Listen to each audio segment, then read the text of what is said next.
Então, Denise, muito obrigado. Eu queria te chamar para assumir a coordenação dos trabalhos e apresentar os nossos convidados. Muito obrigado.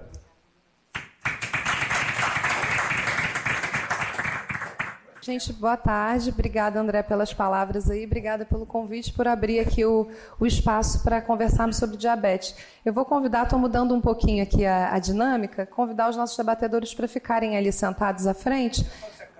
Só ver uma forma. Então, boa tarde para o pessoal de São Paulo. Obrigada também por vocês estarem aqui com a gente, tá? Então, como o André comentou, a gente está num mês de comemoração do diabetes, né? Amanhã é o Dia Mundial do Diabetes. Então, essa sessão ela vem em comemoração realmente a isso, né? O dia 14 de novembro é o Dia Mundial do Diabetes e foi nessa data, como a gente falou já no ano passado, essa é a data de aniversário do Bentin, que foi o médico que esteve envolvido na pesquisa que fez a produção de insulina e a descoberta de insulina junto aí com o estudante de medicina, que era o Bess. Eles fizeram essa descoberta da insulina em 1921, com extrato de cachorro na época, e foi assim um milagre para quem tinha diabetes. Essa foi a primeira criança a ser tratada, que foi o Leonard Thompson, em 1922, tratado com insulina. Vejam como ele era no colo da mãe, emagrecido, e como ele ficou depois de 6 meses de tratamento. Então, isso é para lembrar que a gente comemora no dia do aniversário de quem descobriu a insulina, porque a insulina é o grande aliado que a gente tem no tratamento do diabetes e reforçar a importância da gente controlar a glicemia dos pacientes com diabetes, né? Então, a ideia é, como a gente vinha falando, falar sobre o Dia Mundial do Diabetes e trazer esse assunto. E esse ano a campanha do Dia Mundial do Diabetes tem a ver com a prevenção e tem a ver com o cuidado da família, de que todo mundo da família deve se unir para tratar e para prevenir o diabetes. Então, a gente trouxe um caso, apesar da gente normalmente discutir casos de controle glicêmico intra-hospitalar, a gente trouxe um caso ambulatorial, para que a gente possa conversar sobre isso, porque a prevalência do diabetes tem aumentado muito.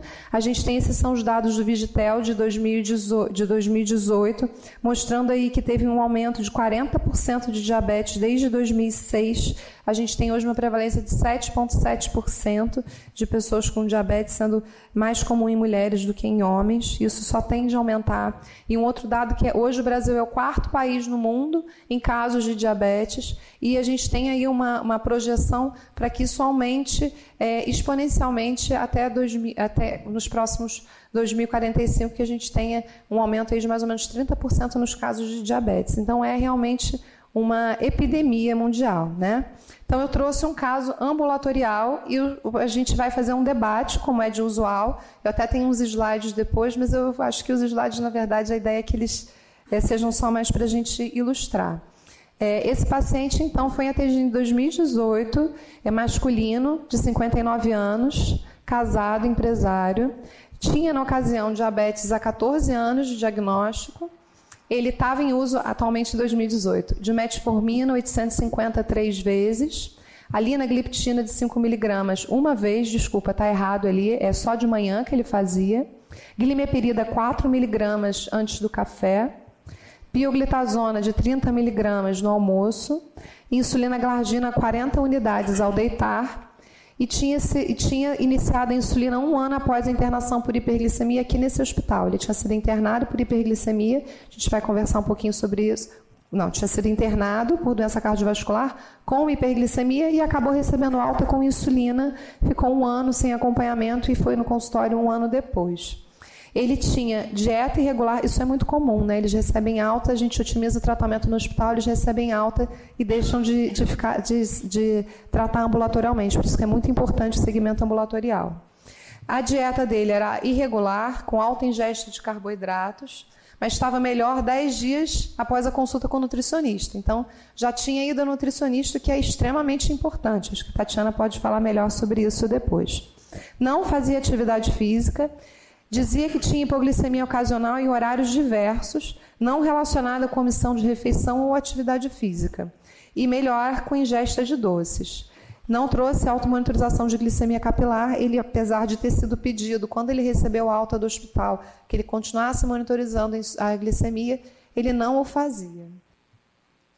De HPP, ele tinha um infarto prévio, tinha colocado um stent há 2 anos, usava S-clopidogrel, hipertenso, usando indapamida e valsartana, dislipidemia, usava Rosuva de 40, era tabagista de charuto, e ele dizia que era social, mas a vida social dele era intensa, ele era um frequentador dos bares de charuto, tinha realizado uma apendicectomia e tinha história familiar, mãe com diabetes e hipertensão.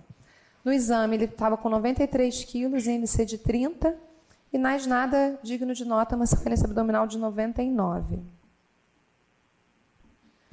Laboratório, glicada de 11,3, uma frutosamina de 498, função renal preservada, tinha a parte hepática, estava toda ok, colesterol LDL de 154, triglicerídeo 196, função tiroidiana preservada, tinha proteinúria de 650 miligramas em 24 horas e microalbuminúria de 306 microgramas minuto. Tinha um mapeamento de retina sem retinopatia diabética. E antes dele ir no consultório, ele fez todo o dever de casa, porque ele sabia que eu ia pedir, então ele já veio com tudo. E o ecocardiograma vinha com déficit de relaxamento do VE, disfunção diastólica grau 1, função sistólica global segmentar de VE preservados. E ultrassom abdominal com esteatose hepática moderada. Então, agora, eu pergunto aqui para os meus colegas, ajuda dos colegas. Qual conduta que seria mais apropriada nesse momento? Queria, por favor, começar com você, Daniel. O que você... Tá, esse é um paciente, então, de alto risco cardiovascular, né, já com doença cardiovascular estabelecida e talvez até em progressão, pelo menos há um ano tinha tido um novo episódio, e com controle glicêmico completamente descontrolado, né? Então 11 de glicada, 11 e pouco de glicada, apesar de já usando insulina basal. É um paciente então que tem que ajustar a glicemia dele, e mais que isso, hoje em dia com as novas medicações, esse paciente com doença cardiovascular já estabelecida, ele tem que utilizar, pelo menos do ponto de vista aqui de nós endocrinologistas, alguma das drogas para o tratamento de diabetes que mudam risco cardiovascular, mudam pelo menos mortalidade cardiovascular. Então esse paciente deveria ser instituído nesse esquema terapêutico dele, pelo menos, ou um agonista do receptor do GLP-1 ou um inibidor do SGLT2. Então, eu acho que hoje em dia é mandatório nesse tipo de paciente, a gente muda a mortalidade neles, utilizar uma dessas duas classes de drogas. Mas, na minha opinião, nesse momento, se iniciasse apenas isso, talvez não fosse suficiente. Claro que também as meninas podem comentar melhor as mudanças de estilo de vida, enfim, parece um paciente muito pouco aderente ao tratamento, né? Me chama muito a atenção também em relação a isso, a aderência ao tratamento. Ele está usando rosuvastatina 40 miligramas e com LDL de 157, né?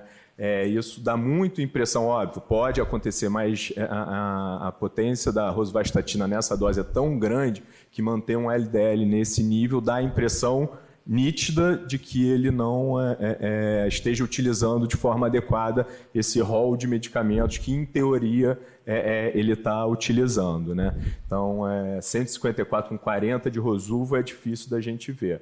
Enfim, tem já nefropatia diabética, isso também faz com que a gente tenha que iniciar inibidor do SGLT2 para ele, porque é o que mais muda a evolução da nefropatia diabética.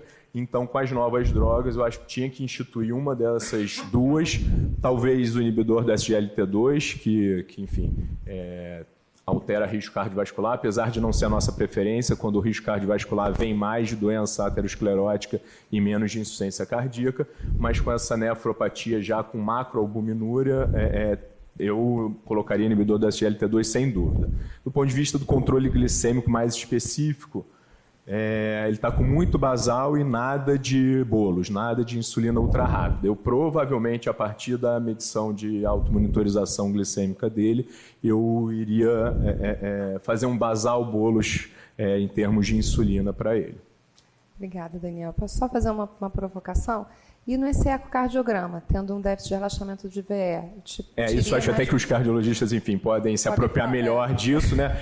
Isso, ia até comentar, tinha anotado aqui, não sei, está um pouco pobre talvez esse eco, né? Só um déficit de relaxamento, a relação linha, como é que tá, sei lá, se tem aumento, já a princípio não tem nada, né? Foi só um déficit grau 1. E um paciente não está aí, mas a princípio é assintomático, Também não sei qual é o grau de atividade que ele consegue ter, né? Que ele tem habitualmente, mas a princípio apenas um déficit de relaxamento. Então, para colocar então que não seria favorável ao inibidor de SGLT2 por conta desse eco, né? Só por conta desse eco, enfim, os cardiologistas podem falar muito melhor, mas não sei se só essa alteração a gente já poderia pensar que ele tivesse algum grau de insuficiência cardíaca com fração de ejeção preservada, né? Não, na verdade por conta... Eu até calculei aqui em algum lugar aqui, ele tem um clearance com essa creatinina pelo CKD de 89, um clearance normal, 89, normal, mas quando ele já tem essa perda, essa excreção aumentada de albumina, isso já é um marcador da nefropatia. Alguns vão bypassar essa fase de proteinúria, de microalbuminúria, 650. Isso já caracteriza uma macroalbuminúria, né? Então a gente esse já é de altíssimo risco para evoluir. Ele com certeza não tem disfunção renal, mas a gente já deve encará-lo como um paciente com nefropatia diabética. Sem insuficiência renal, sem dúvida. Obrigada. Tatiana, e aí? Ele foi no nutricionista. O que você sugere? Então, bom dia, né? Um paciente onde a nutrição vai ter um papel muito importante, né? Nós vamos fazer parte desse tratamento. Um paciente que tem uma difícil adesão, então a gente vai precisar fazer com ele uma alimentação adequada, mas ele precisa de um planejamento individualizado, né? Calculado de acordo com as necessidades dele, visando tudo que a gente encontrou. Então, ele já tem as alterações cardiológicas, ele é diabético, está descompensado, então ele precisa de uma alimentação bem controlada. É um paciente que precisa ter um acompanhamento, né? Porque ele tem baixa adesão ao tratamento e ele come muitos doces. Então, ele precisa também de um acompanhamento um pouco mais próximo, com intervalos menores, para que a gente possa estar acompanhando ele e fazendo as alterações necessárias. Obrigada, Tatiana. Um comentáriozinho aqui que vai ajudar também na nutrição. Ele tem um IMC de 30, né? Mas com uma circunferência abdominal, a princípio, normal, né? Para homem, a gente considera até 102, enfim, existe algum questionamento na literatura, mas é o número que a gente utiliza mais. Ele era um paciente que provavelmente se beneficiaria de algum exame de composição corporal, uma bioimpedância, uma boa bioimpedância, eu acho que ajudaria, que ele não tem uma circunferência abdominal tão aumentada, apesar desse IMC. A Tatiana também falou muito bem da alimentação, e só reforçando que ele já tinha recebido, porque é hábito da nutrição, fazer as visitas de educação nutricional pré-alta, né? Então, ele tinha recebido visitas de educação nutricional aqui no hospital, ele já tinha recebido as orientações. Enfim, então ele sabia o que fazer, ele realmente só não estava aderente, né? Quer fazer um comentário sobre isso? É que eu ia falar um pouquinho mais à frente. Sim, na verdade, esse paciente ele já tinha uma avaliação nossa, né, de composição corporal e tudo mais. Ele é um paciente obeso, tinha um teor de gordura acima do padrão do adequado. A gente já tinha conversado sobre isso, sobre essa necessidade dessa redução de peso e dessa melhora de composição corporal. A gente fez um trabalho com aquela dieta clássica, né, hipocalórica, hipoglicídica, tentando ofertar um pouco mais de proteína para ver se a gente ajudava na perda de peso, tomando todos os cuidados com essa questão renal, que a gente já estava sendo sinalizada. E a orientação nutricional, ela começa desde o primeiro momento, né? Então, no momento que a gente conhece o paciente, a gente já apresenta como é que o serviço funciona e a gente já começa a fazer a educação nutricional dele ali.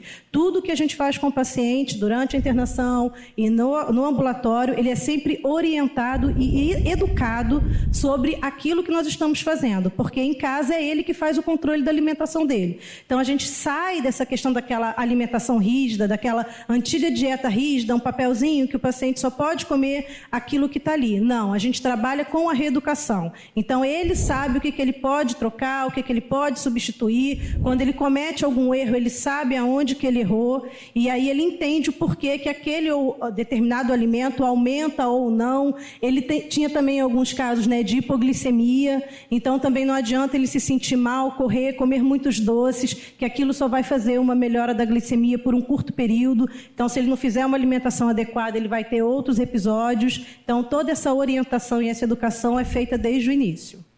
Obrigada. Roberta, Você pode, por favor, falar um pouquinho sobre a importância da educação para esses pacientes? Bom dia a todos. É o que a doutora Denise está falando, o tema, né, nesse ano do dia, em comemoração ao mês mundial, né? Desculpa, gente, ao mês do diabetes, né? E o doutor Daniel já falou da parte medicamentosa, Tatiana da questão do equilíbrio da alimentação. A educação, ela é desde o primeiro momento que a gente entra em contato. A educação, ela é multiprofissional, ela é contínua, ela precisa estar de acordo com as necessidades do paciente, ela precisa envolver a família. Sem o envolvimento da família, acompanhantes, a gente não consegue manter uma boa adesão para a melhoria da qualidade de vida, para a melhoria do controle glicêmico. Ela precisa ser individualizada, né? Não adianta a gente entregar uma receita de bolo, o que serve para um paciente não serve para outro paciente. Esse paciente com grande atividade social, está sempre com muitos eventos, ele né, provavelmente trabalha muito, e o que a gente precisa é fazer com que ele entenda de que maneira o autocuidado vai ter um impacto positivo no dia a dia dele. Então, a educação, ela é multidisciplinar, ela é muito importante e ela é desde o primeiro momento, né? Ele foi para o seu consultório e você já provavelmente começou aí além da educação com a nutrição, a orientação nutricional que ele recebeu, você com certeza ia dar o primeiro passo para ele que há 14 anos não tinha uma boa adesão, né, ao tratamento, tomava medicamento, mas ele não tinha um controle adequado da doença, e aí você com certeza começou aquele primeiro momento de identificar onde será que a equipe, né, o médico, o nutricionista, o enfermeiro, o psicólogo, enfim, farmacêuticos, qualquer membro da equipe, né, qualquer profissional de saúde pode ser um educador em diabetes, deve ser um educador em diabetes. E aí você com certeza já começou a mostrar para ele a necessidade da adesão, né, ao tratamento. Obrigada. Júlia, eu vou deixar você para o próximo passo. Pessoal de São Paulo, vocês têm alguma consideração aqui no caso, nesse momento? Alguma sugestão? Algo que a gente possa, enfim... Boa tarde a todos, muito obrigado pela sessão. Eu gostaria de passar a palavra para o nosso colega, o professor Paulo Riso. O professor Paulo Riso é médico, endocrinologista, ele está sempre junto da gente aqui nessas questões mais difíceis de controle do diabetes, como é o tema em questão. Eu vou pedir então para o professor Paulo fazer algumas considerações. Ótimo, obrigado. É um prazer estar aqui com vocês, falando com o pessoal do Rio, ainda mais eu que sou carioca, minha formação inicial foi toda aí no Rio de Janeiro também. Bom, a pergunta que a doutora Denise fez, a pergunta inicial, como manusear esse paciente? Eu vejo do seguinte lado: esse é um paciente que você tem que tratar a glicemia, que está fora da meta, os fatores de risco que estão fora da meta, mas olhar paralelo a isso, o risco cardiovascular desse paciente. Então não adianta só tratar a glicemia, não adianta só tratar a falta de risco, tem que ser em conjunto. E esse paciente, se a gente analisar, se a gente for seguir a última diretriz da ESC 2019, ela já simplifica o risco desse paciente, porque ela coloca pacientes de muito alto risco e de alto risco. Apenas duas categorias. Como esse paciente já tem um evento prévio, infarto um ano atrás, como consistente, ele já entra com muito alto risco. Ou seja, metas de LDL dele muito mais agressivas, metas de glicemia, não digo mais agressivas, mas buscando não apenas baixar a glicemia, mas proteger esse paciente de um novo evento cardiovascular, já que tem um evento prévio, e realmente olhar as opções que nós temos para, simultaneamente, melhorar a glicemia e reduzir o risco cardiovascular dele. A colocação do inibidor da GLP-2 e do análogo GLP-1 realmente foram drogas que mostraram redução de mortalidade nesse perfil de paciente. E a gente tem um eco que mostrou uma disfunção diastólica de veia. Eu até esperaria que ele tivesse uma disfunção segmentada, alguma parede, já que ele deve ter tido um evento prévio, alguma parede já sofrendo. Aí seria interessante, não sei se foi pedido, uma dosagem do NT-proPNP, que tem um corte de 125 picogramas por ml, como indicativo de insuficiência cardíaca com fração de ejeção reduzida ou não. Com relação ainda a fator de risco, se ele estiver realmente tomando a Rosuva na dose de 40 miligramas, com LDL de 54 e uma meta desejada de 50 para baixo, 55 para baixo, mesmo se eu adotasse uma adição do ezetimiba para ele, eu não ia chegar na meta. Então esse paciente, na minha opinião, é candidatíssimo a inibidor do PCSK9. O estudo pode ser mostrou redução de desfecho 15% com significância nesse perfil de paciente. Então eu pensaria para ele uma medicação que simultaneamente baixasse a glicemia, baixasse o risco cardiovascular, associado com o inibidor do PCSK9 e que, além disso, tivesse efeito principal, um fator de risco que ele tem, que é muito interessante, que é a síndrome metabólica. Apesar de ser conferência dele em 90, pelo critério da IDF, ela considera a população americana acima de 90. Dos vários critérios, o critério da IDF teve um estudo que mostrou que é o que tem maior acuidade, maior curva ROC, correlacionado com desfecho entre os critérios de síndrome metabólica. Então, se for pensar pela classificação do DF, ele tem circunferência ROC em 90, tem 99, tem os outros critérios de síndrome metabólica, tem hipertri, tem dislipidemia, tem diabetes. Então, é um diabético com um altíssimo risco para um diabetes com doença cardiovascular prévia e com síndrome metabólica associada. Então, a medicação antidiabética ou anti-hiperglicemiante que pudesse atuar nisso tudo, na minha opinião, seria o análogo do GLP-1 para ele. A diraglutida teria um melhor benefício nesse paciente. Eu tiraria o inibidor do DPP-4, tiraria a sulfa e não mexeria na insulina por enquanto. Titularia esse jejum dele, porque essa glicada é jejum elevado e pós-prandial elevado, mas a associação de insulina basal com o GLP-1 seria muito interessante. Considerando ainda a medicação, me chamou a atenção também a metformina na dose muito elevada. Os estudos mostraram que mais que 2 gramas de metformina você não aumenta a eficácia, você aumenta mais a eventualidade adversa. Então, manteria a metformina só 2 gramas por dia, 2,850, com a glargina, com a glitazona e com a análogo de GLP-1 para esse paciente, ainda acrescentaria um inibidor do PCSK9 para ele. Essa é a minha ideia inicial, olhando os dados que eu tenho no momento. Ótimo, muito obrigada pela colaboração. Quer fazer uma palavra? Não, os comentários do colega de São Paulo, Baruzzi e sua equipe, muito boa tarde a todos, foram absolutamente plenos. Você havia provocado os cardiologistas, e os endócrinos responderam. Os nossos debatedores e as nossas debatedoras já tinham se posicionado, e na realidade o colega endocrinologista discorreu sobre cardiometabolismo de uma maneira absolutamente plena. Eu apenas pontuaria esse aspecto do chamado muito alto risco para esse paciente. E no chamado muito alto risco, com intervenção, mesmo que uma cardiopatia isquêmica com disfunção sistólica não tenha se estabelecido, esse paciente já é considerado um paciente para uma meta eventualmente audaciosa do LDL colesterol em torno de 40 e não apenas 55. Outro aspecto fundamental é que não somente as diretrizes europeias de dislipidemia e de diabetes recentíssimas, final de agosto, mostraram algo que a Sociedade Brasileira de Cardiologia já em 2017 pontuava. Eu quero marcar essa posição porque nós brasileiros já estávamos muito atentos a esse contexto cardiometabólico de risco cardiovascular em pacientes portadores de dislipidemia e ou diabetes. Meu último comentário é que as evidências científicas sobre inibidores SGLT2, dapaglifosina, canaglifosina, empaglifosina, são muito marcadas na síndrome de insuficiência cardíaca com ou sem diabetes mellitus.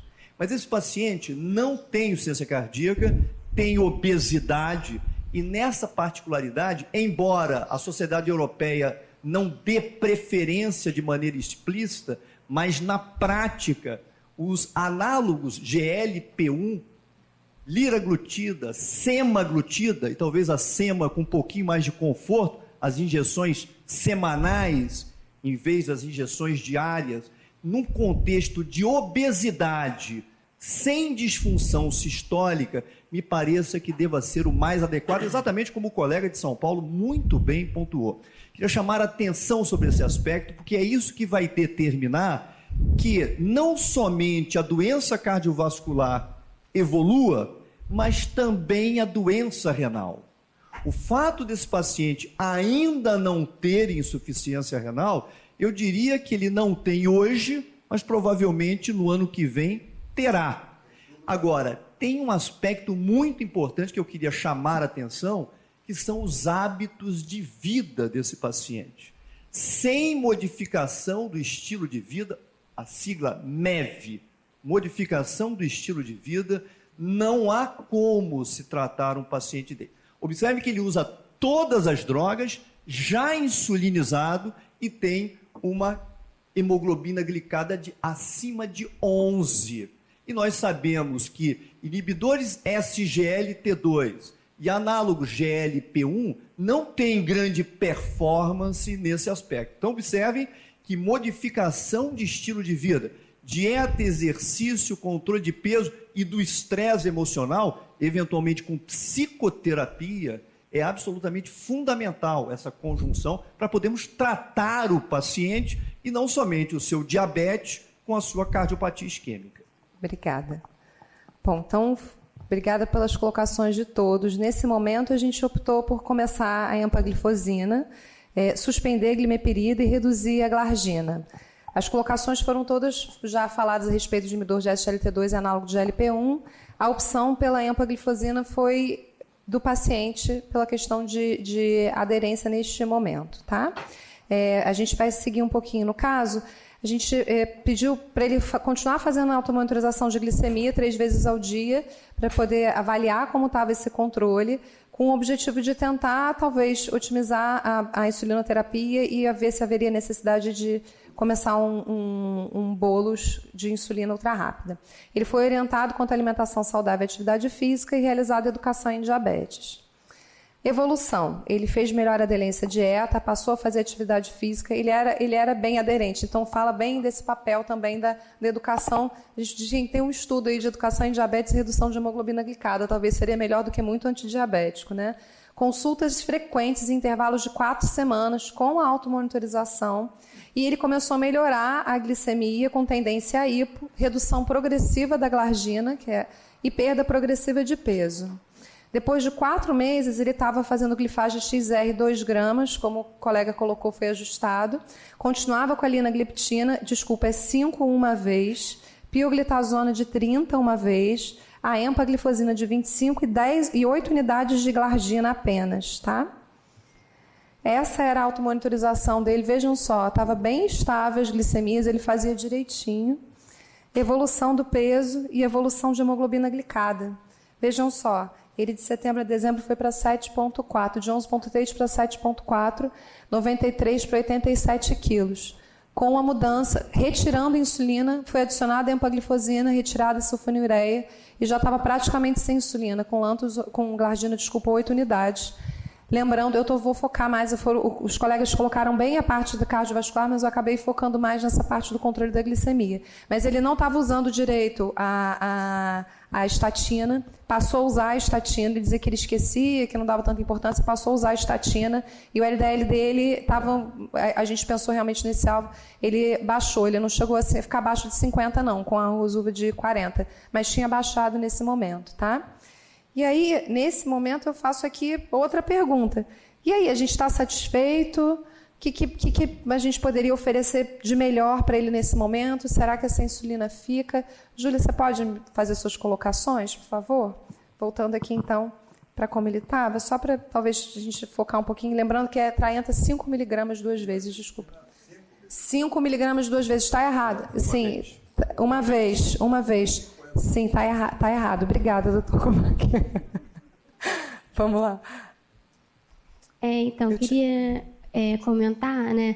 O controle do diabetes é uma eterna busca, né? A gente sempre pode melhorar alguma coisa. E a gente interpreta a internação como uma oportunidade da gente melhorar isso, né? Tentar cada vez envolver mais o paciente, né, no tratamento dele e a família, que isso é o que faz toda a diferença, o paciente entender o porquê que ele precisa fazer todas essas medicações e o que cada uma delas significa, né? Porque não adianta a gente fazer uma prescrição de 30 itens e o paciente não enxergar aquela real necessidade. Então, acho que o nosso programa, né, do controle glicêmico, especialmente a educação em diabetes, é realmente uma coisa que pode modificar a história natural dessa doença, né?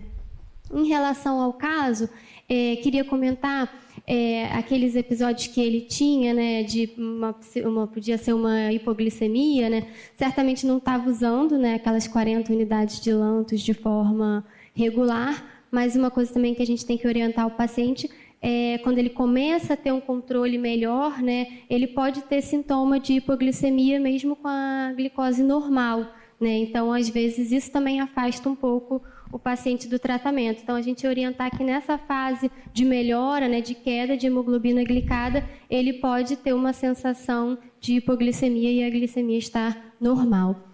Nesse momento do caso, eu acho que eu insistiria ainda no análogo de GLP-1, tentando trocar a glargina pelo análogo. Obrigada, Júlia, pelas colocações.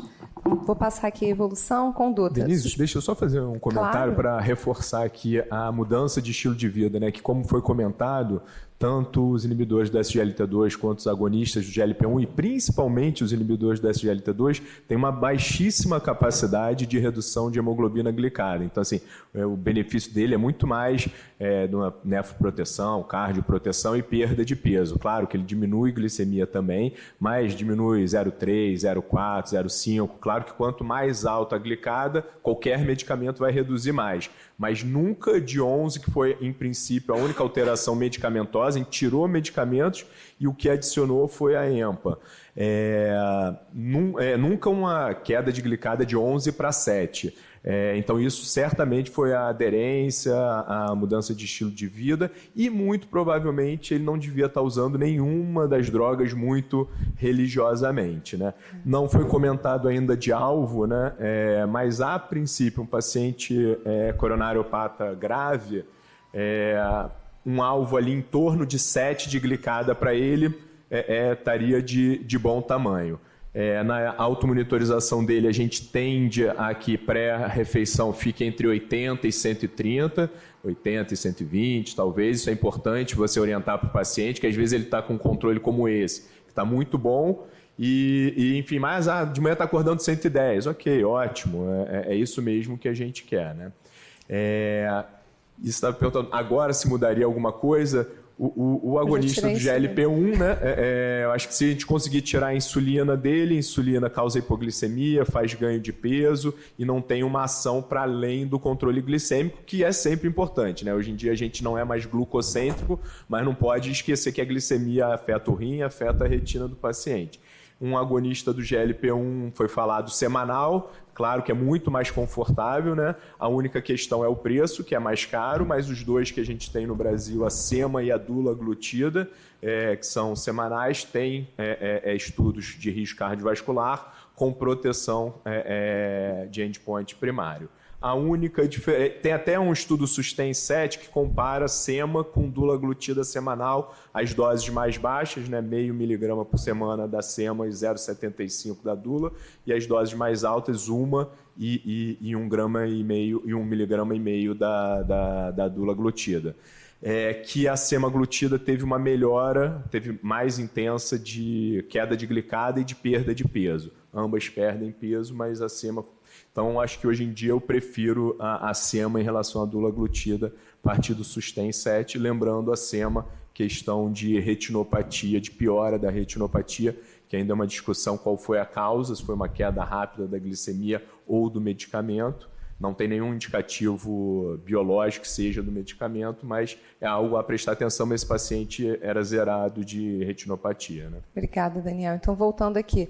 A gente suspendeu a insulina porque ele estava fazendo alguns episódios de hipoglicemia, fazendo só 8 unidades. Eu estava realmente confiando que ele ia manter o que ele tinha se proposto a fazer. Continuou fazendo automonitorização de glicemia, reforçada a importância da alimentação saudável, atividade física e perda de peso, tá? Então, ele ficou com essa aqui, mas o slide continua errado, doutor Kovac. É linagliptina de 5 miligramas uma vez, tá? Eu tinha colocado um outro medicamento, depois eu vi que não era aquele, um outro da mesma classe. Glifage XR 2 gramas, pioglitazone e empaglifosina. Dieta e atividade física regular sem insulina. Olha que maravilha. Ele não tinha mais as hipos que ele fazia, estava com a glicemia bem controlada, estava feliz, perdendo peso, glicada de 6,8. Muito bem, em fevereiro de 2019.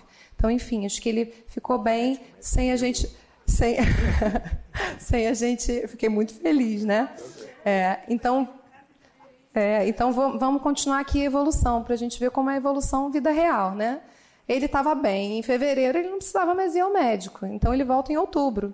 Volta em outubro, sem ter nenhuma consulta há 8 meses. Estava bem da glicose, fez um monte de viagem, aí começou a comer um doce ali, um doce aqui. E voltou sintomático. Estava sem fazer atividade física, pior da dieta, queixando-se de poliúria e nictúria, sem fazer o teste da glicemia. Enfim. Estava usando glifage 2 gramas dia, linagliptina de 5 miligramas uma vez, continua errado no slide, doutor Kovac, pioglitazina de 30, empaglifosina de 25. Glicada subiu para 9,5, creatinina de 0,87, LDL de 57, ele estava tomando a Rosuva, tá? E peso de 93 quilos, ganhou 7 quilos. Enfim, piorou, né? 240, ele disse de 240, exatamente. Ele falou que ele estava só se divertindo. Enfim.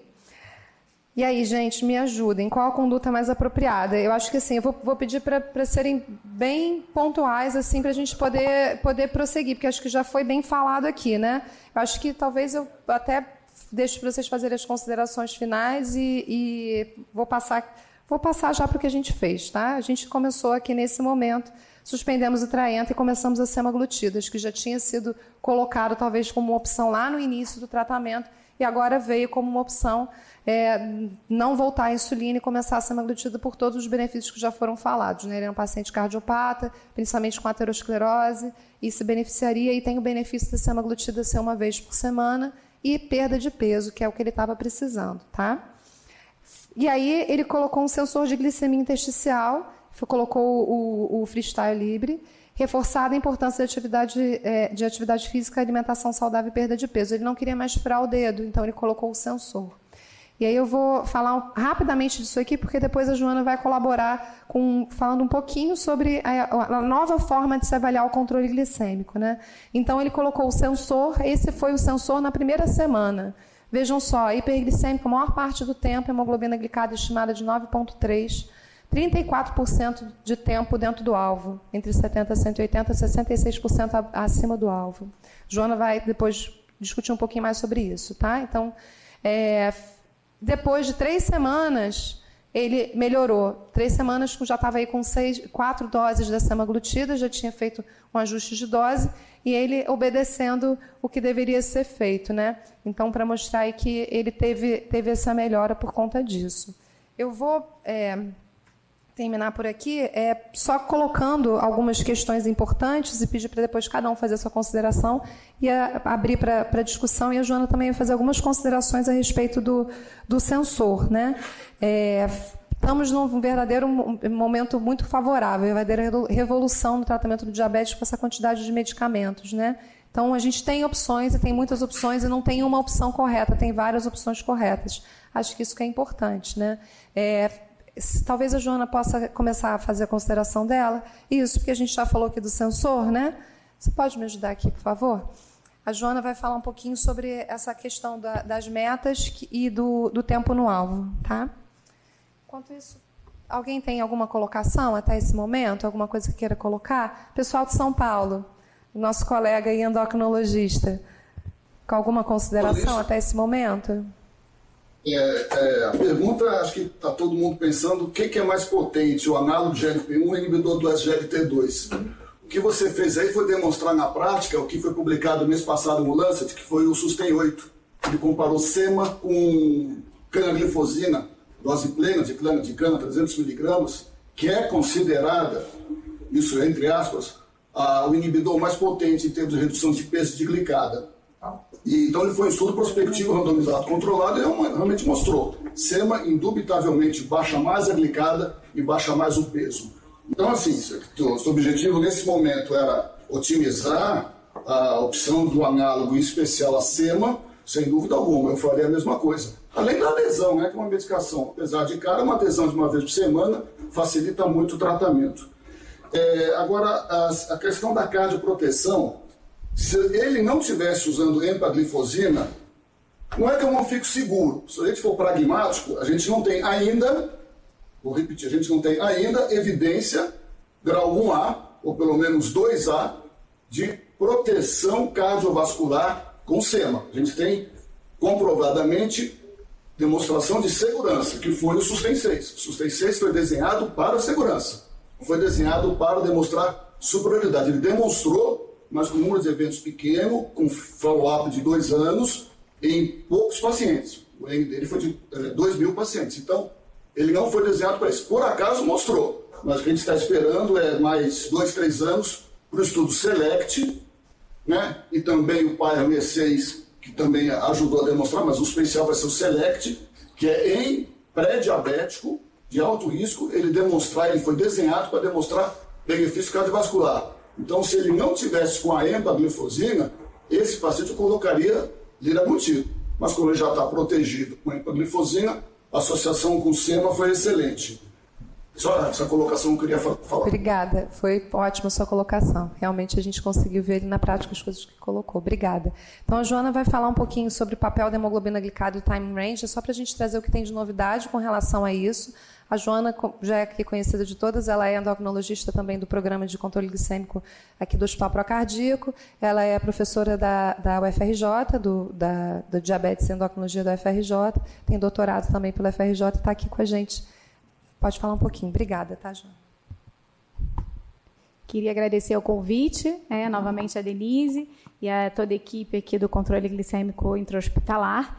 E queria trazer um termo que, para nós endócrinos, já estamos começando a acostumar, mas que os clínicos, os cardios, enfim, também terão que se acostumar, que é o time in range. Então, em tempos de sensores de glicose, todos temos experiência com o novo sensor de glicose intersticial e novos virão, a gente tem que entender como utilizá-lo na nossa prática clínica. E será que ele vai substituir a hemoglobina glicada?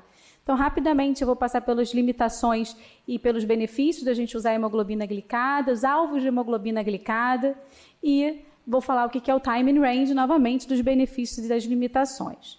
Então, a hemoglobina glicada, todos nós sabemos, reflete o controle glicêmico dos últimos 3 meses, uma vez que é a meia-vida das hemácias. Então, o alvo, pelas técnicas padronizadas, HPLC é a técnica padrão, entre 4 e 5,7. Então, basicamente, é uma glicação não enzimática de uma fração da hemoglobina. E essa é a A1C. A gente também tem a A1A e a A1B, mas a que foi validada para complicação crônica foi a A1C. E a maior que 7 está associada a complicações crônicas. Da onde saiu esse número? Então, nós sabemos que isso era um dos grandes estudos prospectivos, década de 90 e começo de ano de 2000, né? Os resultados do DCCT e o KPDS, tive ali a frequência das complicações crônicas do diabetes e a hemoglobina é menor do que 7, com uma frequência bem reduzida de todas as complicações microvasculares. Então, é o grande marcador de complicação crônica do diabetes microvascular. Posteriormente, saíram resultados de doença macrovascular também. O KPDS inicialmente ficou com um marginal, então a gente vê redução de microalbuminúria, com o KPDS, que foi o estudo para diabetes tipo 2, retinopatia, e uma redução de 16% também em infarto do miocárdio com P marginal, mas após 10 anos foi significativo sim controle glicêmico com a intensificação objetivando essa hemoglobina menor do que 7. Mas na nossa prática clínica a gente sabe que ela tem limitações. Ela não fornece dados em relação à frequência de hipoglicemia e variabilidade glicêmica. Então é um marcador da média glicêmica. E alguns fatores como hemoglobinopatia, uso de antirretrovirais, a gente sabe que o AZT aumenta o VCM, outras drogas também, e vão falsear essa hemoglobina glicada, anemia, perda aguda de sangue, gestação. E também outras questões vão falsear para cima essa hemoglobina glicada. Então, a gente sabe a uremia vai causar uma hemoglobina carbamilada, que vai falsear para cima. A gente sabe que os negros têm uma hemoglobina glicada um pouco maior que os brancos. Deficiência de ferro pode intervir. E doses elevadas de vitamina C e aspirina, né? Então, a gente sabe em tempos dessa superutilização de vitaminas, isso também pode falsear a nossa hemoglobina glicada. Então, ela tem limitações. E quais são os alvos que a gente usa hoje em dia, né? Então, os alvos são individualizados. Eu acho que nos últimos 10 anos da diabetologia, essa é uma informação mais importante. Nenhum paciente tem que seguir o livro do SET, de hemoglobina glicada. A gente vai, na maioria dos casos, objetivar o SET. Mas, de acordo com a duração de doença, a frequência de complicação crônica, a participação da família e a compreensão do paciente, a gente sabe que isso também é um limitador, muitas vezes, para o controle glicêmico. Importante a frequência de hipoglicemia. Então, às vezes, a gente não vai conseguir uma hemoglobina glicada tão baixa, porque vai aumentar o risco de hipoglicemia, eu tenho que levar em conta isso para o meu paciente. A gente pode considerar uma hemoglobina glicada menor que 6,5 dos pacientes recém-diagnosticados, jovens, com uma grande expectativa de vida e preferindo medicações que não causem hipoglicemia. Podemos considerar uma hemoglobina glicada entre 7 e 8 naqueles pacientes já com complicações crônicas, com uma limitação da expectativa de vida e com múltiplas comorbidades, principalmente sem risco de hipoglicemia. Então, não tem um valor correto, perfeito. E hoje a gente se questiona se a hemoglobina glicada é suficiente. Então, eu trouxe aqui, em tempos de sensor, mas a gente consegue ver ali o perfil de 4 pacientes com hemoglobina glicada entre 7,6 e 7,7. Então, mulheres. Muito parecido, mas o controle glicêmico completamente diferente. Então, vamos ver o paciente do painel A, você vê que a variabilidade glicêmica dela é muito menor, e por outro lado eu tenho aqui o paciente B com a mesma hemoglobina glicada, com uma frequência maior de hipoglicemia e uma variabilidade glicêmica muito grande. A partir do uso do sensor, né, a gente começou a compreender melhor essa variabilidade glicêmica. Mas a variabilidade glicêmica já foi associada a complicações macrovasculares e microvasculares. Não é uniforme em todos os estudos, mas a gente trouxe 2 estudos, já que é um grupo de doença cardiovascular. Então, a variabilidade glicêmica, ali, avaliado pelo desvio padrão, marcadinho ali embaixo, foi um indicador independente da evolução para morte ou infarto em 1 ano nesses pacientes. Outro estudo avaliou a gravidade da doença coronariana e também a variabilidade glicêmica foi independentemente associada a essa doença aterosclerótica mais grave. Claro, associada àqueles outros fatores já bem estabelecidos, tabagismo e outras como doença renal crônica, idade, outros fatores. E aí apareceu esse termo que tem 3 anos que a gente fala, que é time in range, que é tempo no alvo, né? O que significa? O tempo que a glicose fica em um determinado alvo. Eu vou falar desse valor depois, mas nosso objetivo é que nosso paciente fique mais de 70% com a glicemia entre 70 e 180. Por que ela é ainda mais interessante que a hemoglobina glicada? Ela não leva só em conta a glicemia média, né? Ela leva em conta a glicemia mediana e a variabilidade glicêmica. Então, eu consigo juntar 2 marcadores em uma única métrica, se puder falar assim. Pode ser feita a partir de download de glucosímetros, e aí, claro, fica mais preso a nós endocrinologistas que fazemos os downloads do glucosímetro, mas agora, com os usos de sensores, a gente tem que aprender na nossa prática clínica como usar isso. O time in range, esse número de 70%, veio de meta-análises que usaram, a partir da hemoglobina glicada, sim, ela entrou aqui nesse estudo, pacientes que não podiam ter outros fatores que interferiam na hemoglobina glicada e que 70% do time in range equivale a uma hemoglobina glicada em torno de 7. 50%, você vai ver que eu vou falar um pouco desse valor, equivale a hemoglobina glicada em torno de 8%. Cada aumento de 10% do time in range, então se eu passo de 50% a 60%, eu imagino uma melhora da glicada em torno de 0,8%, lembrando de todas as limitações da glicada. né? E será que eu tenho uma boa correlação do time in range com as complicações microvasculares do diabetes? Isso é muito recente, a gente precisa de estudos de longo prazo, mas eles estão olhando para trás para os estudos. Então, no DCCT, que eu tinha ponta de dedo, glicemia capilar de todos os pacientes ao longo dos seus 6 anos, eles agora avaliaram time in range para ver se se correlacionou com as complicações microvasculares. E a gente pode ver que para retinopatia e para microalbuminúria teve uma correlação linear, né? O time in range maior que 50 foi usado como padrão, maior que 50, e à medida que esse time in range ia sendo menor, ou seja, quanto menos tempo o paciente fica no alvo, maior a frequência de complicação, né? Então a gente vai ver na nossa prática clínica, parecido com o painel que a Denise já mostrou para a gente, o que a gente olha nesses gráficos, em todos esses dados? Bom, aqui está o time in range. Está na primeira página, quando a gente faz o download, aparece no glicosímetro do paciente, quem já teve experiência de ver o sensor no próprio aparelhinho do paciente, ele consegue ter esse controle. Então, a gente pode olhar, essa paciente aqui está com 7,1 de glicada, 60% do tempo no alvo, mas com uma frequência muito grande de hipoglicemia. Olha ali embaixo, menor 8% de hipoglicemia e ainda alguns escapes, 32%. Então, aqui é esse painel que a gente vê de forma aumentada na próxima página. E essa glicada estimada, a gente costuma fazer o download dos últimos 15 dias, isso tem uma boa correlação com os últimos 3 meses. Você pode fazer o download dos últimos 3 meses, é questão que é muito gráfico, vai trazer pouca informação porque a gente quer tomar conduta para o nosso paciente. Aqui é o painel da hipoglicemia, então você rapidamente consegue localizar a hipoglicemia do paciente. Ele está com problemas de hipo em torno de 10 horas, meio-dia, enfim, até ali a hora do almoço, e novamente uma hipoglicemia na hora do jantar. Então, rapidamente eu consigo trabalhar a hipoglicemia desse paciente. Aqui é um dado prático, a gente também tem que olhar os dados capturados pelo sensor. Não adianta ele estar com o sensor e não olhar. Então, pelo menos tem que ter 70%. Então, esse é o segundo gráfico ampliado.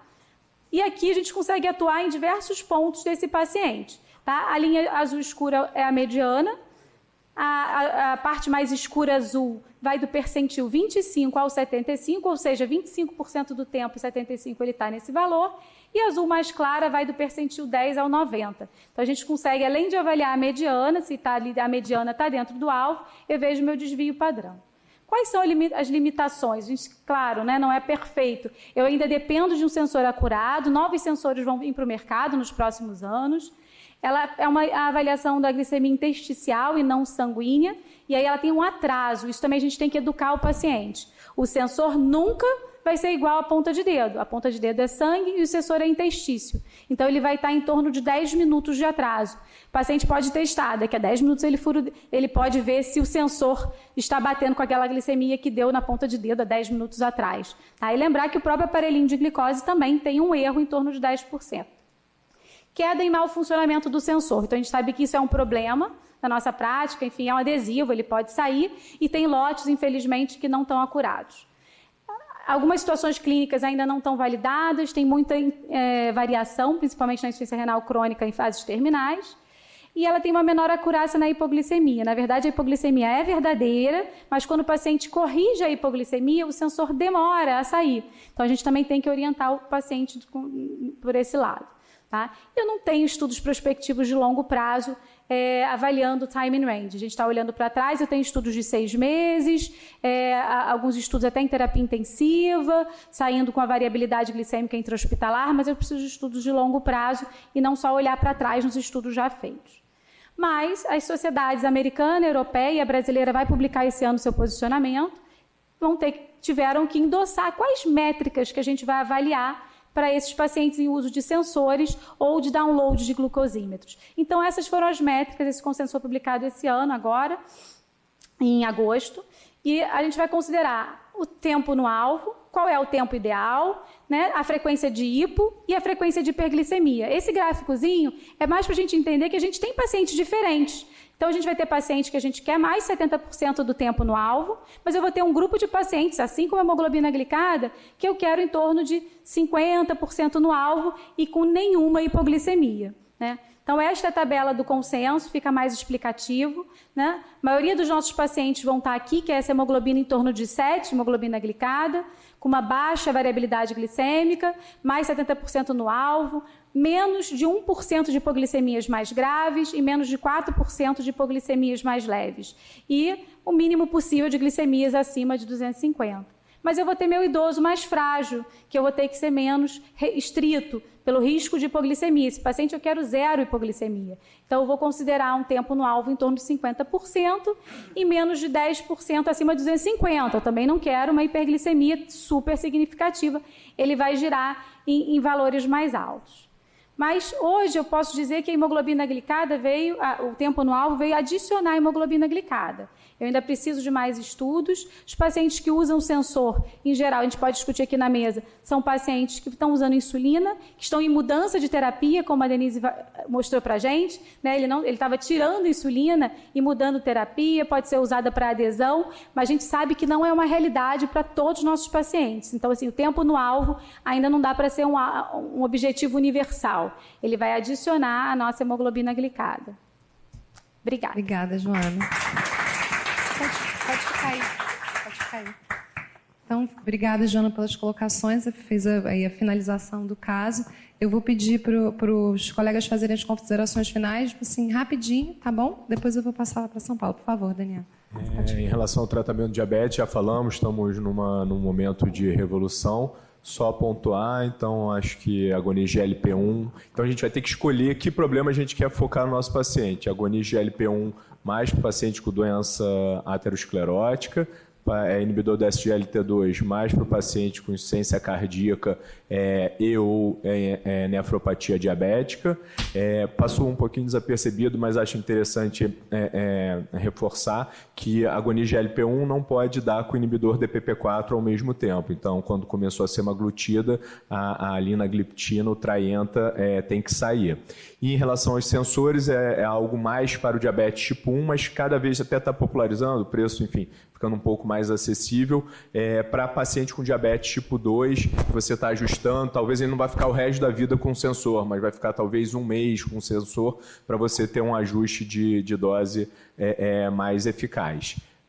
E convidar a todos amanhã, a partir mais ou menos de umas 8 horas, olhar para o Cristo, que ele estará iluminado de azul por conta, enfim, do Dia Mundial do Diabetes. Tá? Obrigado mais uma vez pelo convite e parabéns ao Procardíaco pelos 60 anos.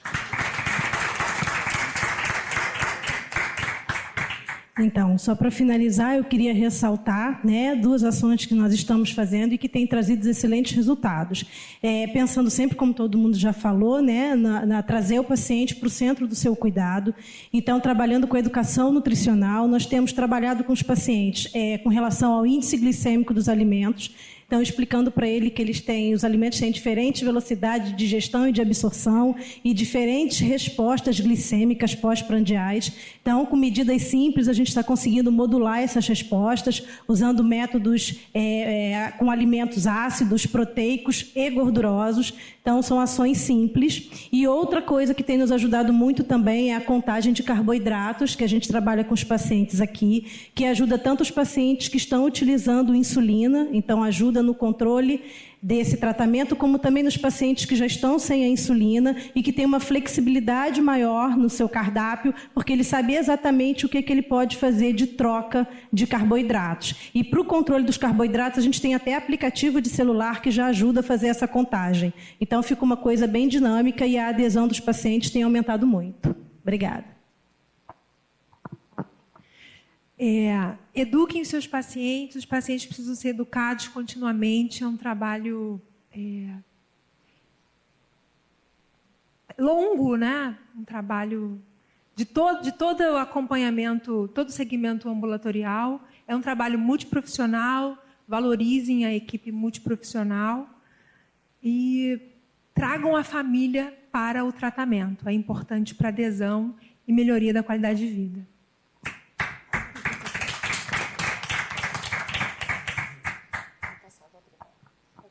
Eu só queria convidar vocês para o evento que vai ter amanhã, que a Tati vai falar, junto com a Luciana, que é a psicóloga, pelo Dia Mundial do Diabetes. Vai ser amanhã de manhã, 9 horas, aqui, né, de 9 às 11.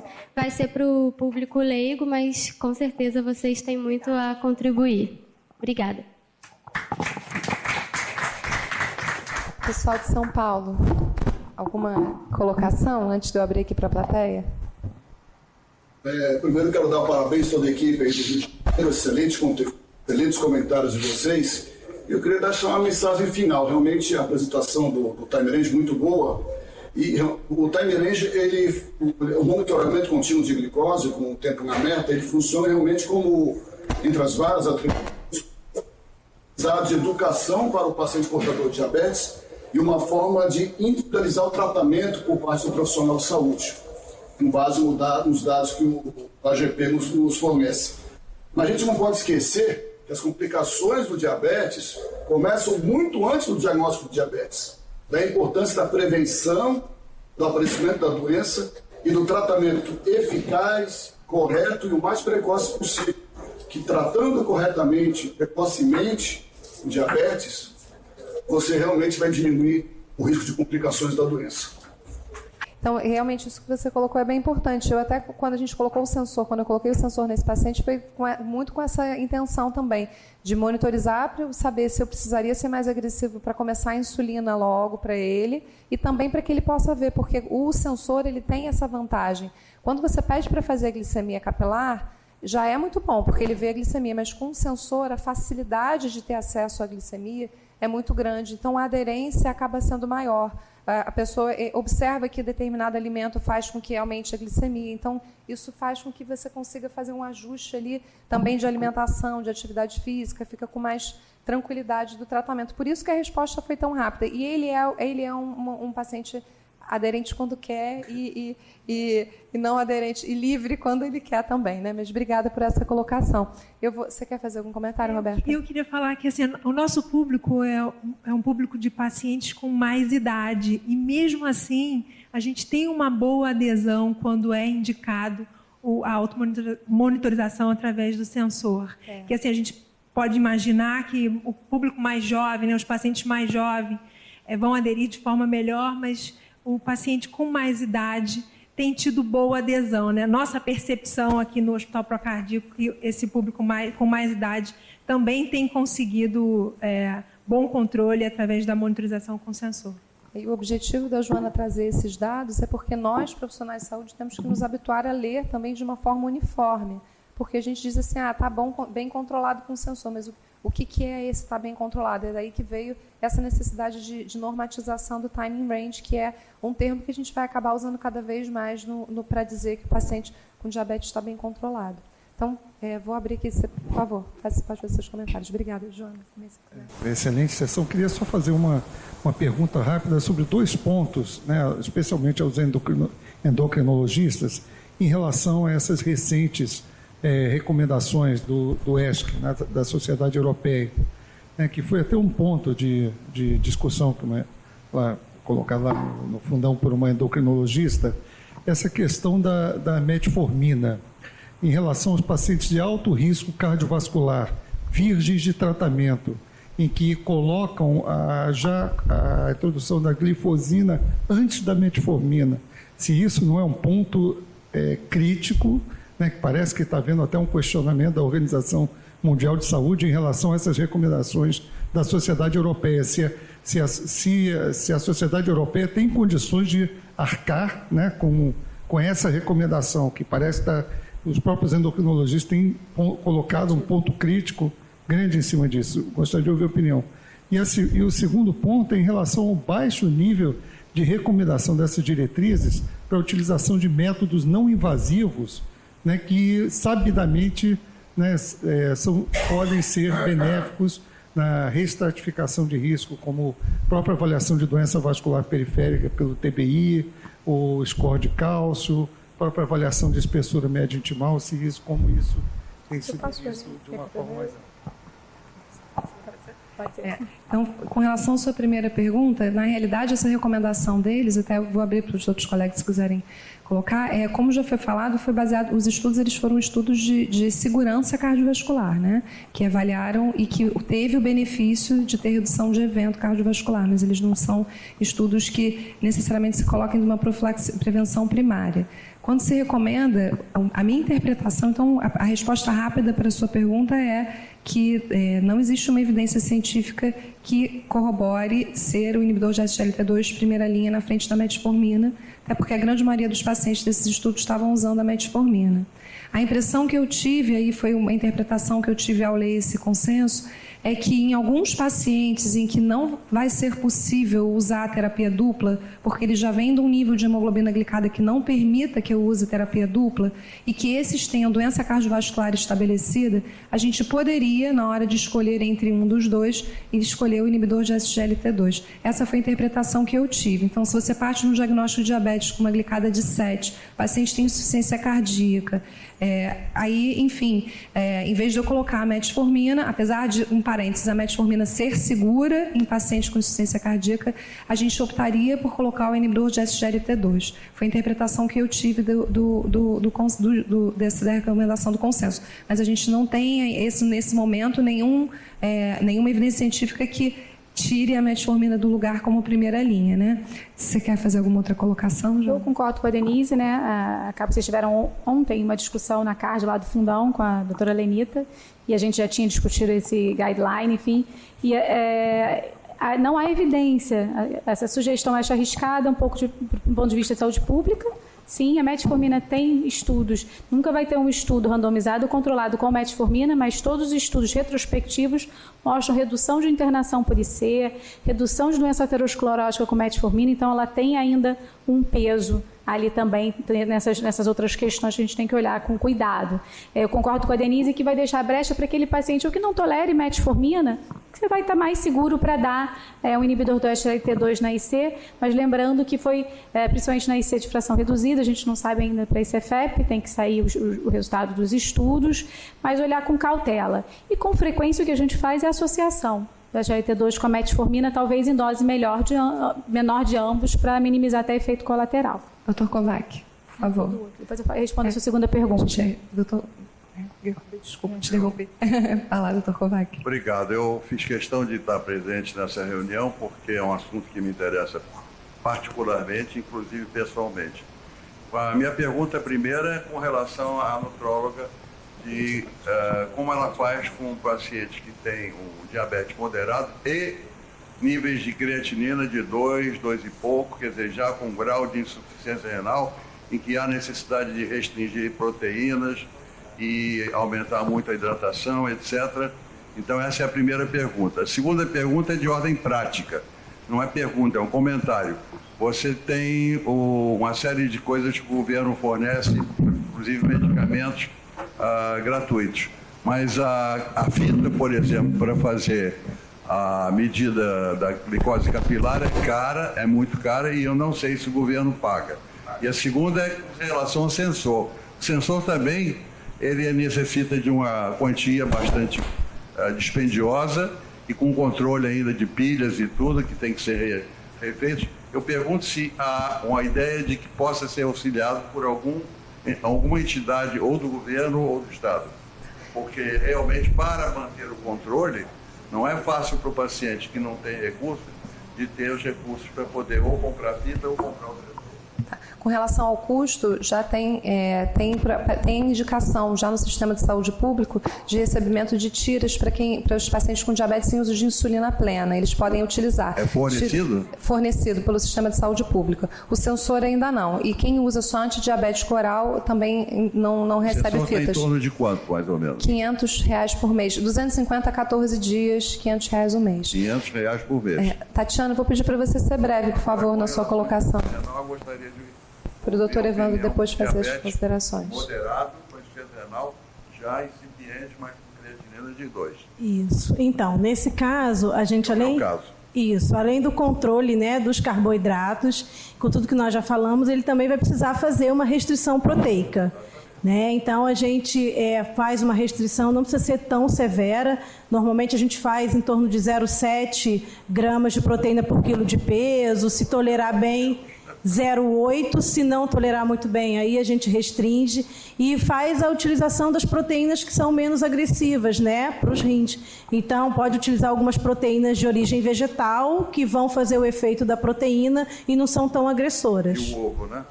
E o ovo. Bem, primeiro, parabenizar a Denise, parabenizar a Joana e os outros colegas, não é, que lidam com uma área tão importante, não é, que é o diabetes no contexto do perfil de pacientes que a gente tem. Essa foi uma década de muita mudança, onde o cardiologista se tornou um atrevido. Tentou trazer para ele a liderança do cuidado do diabetes, sem certificação. Então, hoje a Sociedade de Cardiologia estão fazendo uma grande crítica, que foi inventado para a gente que essas drogas não causavam hipoglicemia, eram absolutamente seguras e que a gente poderia prescrever sem conhecimento e sem certificação. A segunda coisa é que isso precisa mudar. A gente precisa certificar os cardiologistas para poder cogerenciar o diabetes. A segunda coisa importante é sobre a epidemia que nós cardiologistas estamos vendo e nós não estávamos atentos, que é a esteatose moderada, causando estenose aórtica, calcificação loreomitral, aterosclerose e transplante de fígado. E passa sem discussão, não é? Porque a gente tem que olhar para esse fígado, para essa hipertrigliceridemia. Existem oportunidades, janelas de oportunidade para pioglitazona e vitamina E, e obviamente um cuidado como a gente tem no fundo de olho, não é? Avaliando com a elastografia e acompanhando isso muito seriamente, porque isso é um grande elemento para explodir doença cardiovascular, inclusive doença periférica. E por último é o papel do médico de família. Por quê? Porque clinicamente esse doente vai ao cardiologista e vai ao endocrinologista a cada 45 dias, e às vezes em rodízio, e se perde o cuidado. Hoje, no nosso grupo, a nossa visão é que o cuidado certo desse grupo de alto risco é ser cogerenciado com o médico de família. Por quê? Porque ele tem o grupo multidisciplinar. Porque aqui no hospital a gente tem a certeza que a gente faz o dever de casa. Mas o doente vai embora e ele some. O médico de família e o grupo que cogerencia, a enfermeira, o psicólogo, vai acompanhando e rastreando esses pacientes. Porque nós não temos a capacidade, como tem os endocrinologistas, de ficar acompanhando isso. Imagina 100 pacientes desse perfil que vai acontecer. Então hoje a gente passa por um choque de verdade em relação ao diabetes para o século XXI, para 2020, ou seja, sem equipe multidisciplinar. E não acharmos que um remedinho que nós resolvemos um problema de uma doença tão complexa como essa. Então nós temos grandes desafios, temos que desenvolver treinamento, porque essa é uma doença multissistêmica, progressiva e fatal, que muda a vida do paciente, não importa se é cardiologista, médico de família ou um clínico, mas tem que ter capacitação. E a gente às vezes vive em aula de laboratório só dando remédio para os pacientes e não discutindo o cuidado. E, obviamente, vai ter os pacientes que não vão receber esse tipo de controle glicêmico, isso é medicina personalizada, porque isso dá trabalho, e isso não é pago pelo acompanhamento disso, esse cogerenciamento. Quantos clínicos ou cardiologistas têm uma enfermeira? Ou quantas endocrinologistas têm uma enfermeira? Ou seja, essa é uma hora importante e vai ser separado no futuro qual é o endocrinologista que vai cuidar desse tipo de doente. Não pode ser qualquer um, porque se você não tem um grupo que fique neurótico, como fica a Denise, acompanhando, cogerenciando com a Joana, acertando o nível glicêmico e sem ter uma equipe seguramente é tapiação o paciente ficar com um sensor e achar que está sendo bem cuidado. Então a gente está vivendo um momento novo na medicina. E essa é uma doença que ela merece ser endofenotipada, porque são vários tipos de pacientes diabéticos. E a gente tem que falar a verdade, olha, existem pacientes diabéticos que não podem ser cuidados que não sejam um ultra especialista. E existem outros tipos de pacientes diabéticos que ele pode ser cogerenciado pelo cardiologista, um endocrinologista, um cardiologista com médico de família e o endocrinologista também com médico de família. Por quê? Porque os pacientes seguem, muitas das vezes, uma receita e mantêm o seu tratamento e em cada vale de 45 dias ele está absolutamente no vale da morte, sem acompanhamento. Então a gente precisa, e não pode ser achar que é só 30 dias de controle glicêmico e monitoração está tudo resolvido. Não é assim. Então a gente precisa, a chegada em 2020, a gente se organizar. A gente tem hoje a oportunidade de ter médicos de famílias que possam se integrar a esse programa. E a gente precisa mobilizar essas pessoas nessa direção. Parabéns e obrigado. Obrigada, doutora Evandro. Obrigada a todos. Obrigada, pessoal de São Paulo. Obrigada aqui aos debatedores e a vocês pela presença. Joana, pela apresentação, a vocês pela presença. Obrigada, André.